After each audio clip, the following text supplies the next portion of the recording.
Hello everyone, Sean from TaekwondoSean.com here, and today we're doing a deep dive into Poomsae number 3, Taeguek Sam Jang. Check it out. What you gonna do? What you gonna do? What you gonna do? What you gonna do? This is just Alright, so let's take a look. Between Poomsae 1, 2, and 3, what's new in Poomsae number 3? I'll tell you what's new. This. The hand knife, the sonnar. You're going to use it to block, and you're going to use it to attack. There's also the back stance. Alright, so as usual, we know that Poomsae are like onions. We have layers. So what we're going to do is we're going to make sure that we're twisting at the end, that we're relaxed, and then strong. At the end, we're going to make sure that we set and then execute. We're going to make sure that our stances are good. And now that we're making the hand knife, let's look more closely. We want to make sure the hand knife, your tips of your fingers can bend. But the whole hand itself can't bend, otherwise the structure gets compromised. You want to make sure that the tips bend, the thumb is tucked in, and then you're applying full power, so you're flexed every part of the hand knife. So let's get started. Poomsae number 3 has 20 motions. So we're going to break it up into parts of 7. The first 7 motions, the second 7 motions, and then the last 6 motions. All right, let's get into it.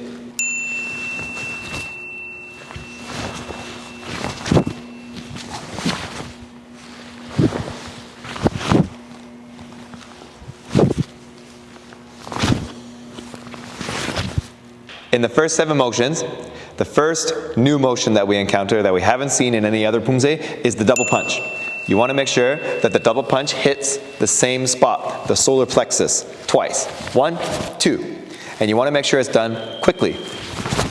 1, 2. All right, and you also want to make sure that you're leading with the leg. So after I do my kick with my right leg, as I come down, it's going to be right, left. And then the same thing with my left leg. I put it down, and it's going to be left, right. The next more difficult part will be the hand knife neck strike. We've never seen this before in a Poomsae. We want to make sure I'm not striking shoulder height. I'm definitely not striking lower than my shoulder. I'm striking slightly higher than my shoulder, the neck height. And I'm striking with the sonnar, the hand knife right here, this main part. Not the pinky, not the wrist, here.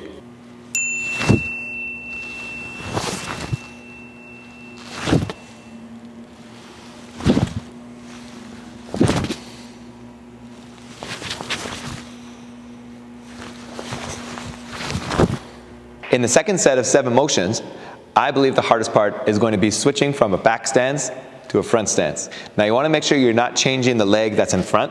You're just shifting the same leg in front from back stance to a front stance. So let's look at it from the front view here. So I'm in my back stance here. I perform my hand knife block. And then, without stepping forward, I'm going to change into a front stance, punch. I'm punching the solar plexus. I made sure that I shifted my weight, and I made sure that back stance is thin. Back stance starts with my L shape, 2.5 feet, my weight's on my back leg, and then as I shift for the punch, I actually open it up to be shoulder width apart, and then I pivot as I sit down, so I can really apply my hip power to the strike. Okay, let's see the other side. I'm in my back stance, block, and punch. All right, now let's see it sideways like the Poomsae. Back stance, block, punch, block, punch.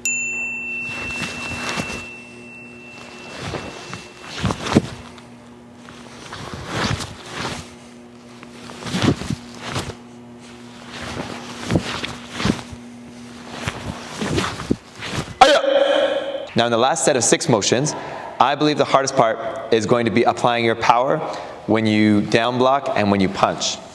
We want to make sure that each part of the kick, down block, and punch sequence during the last 6 motions of the Poomsae is strong. You don't want to give up one in order to make the other stronger. You got to make sure there's a good balance between the 3 motions.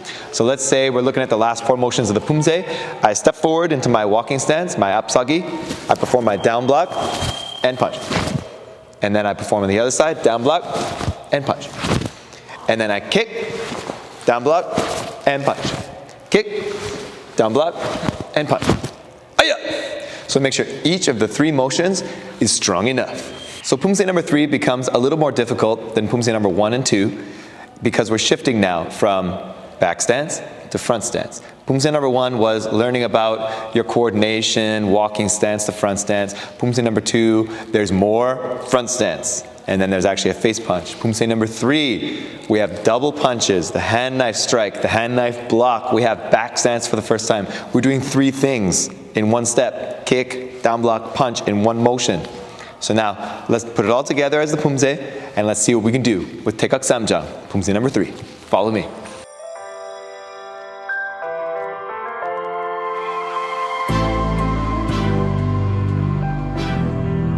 What you gonna do? What you gonna do? What you gonna do? What you gonna do? This is just for us now.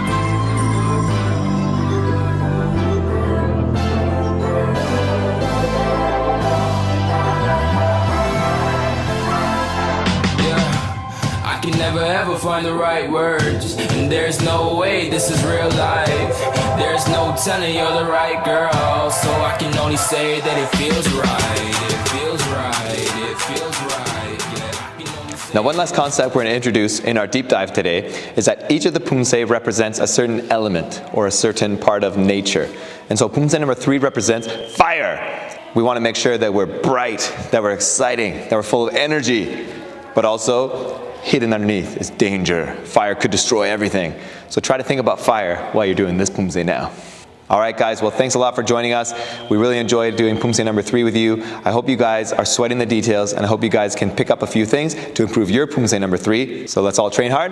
We'll see you on the mats.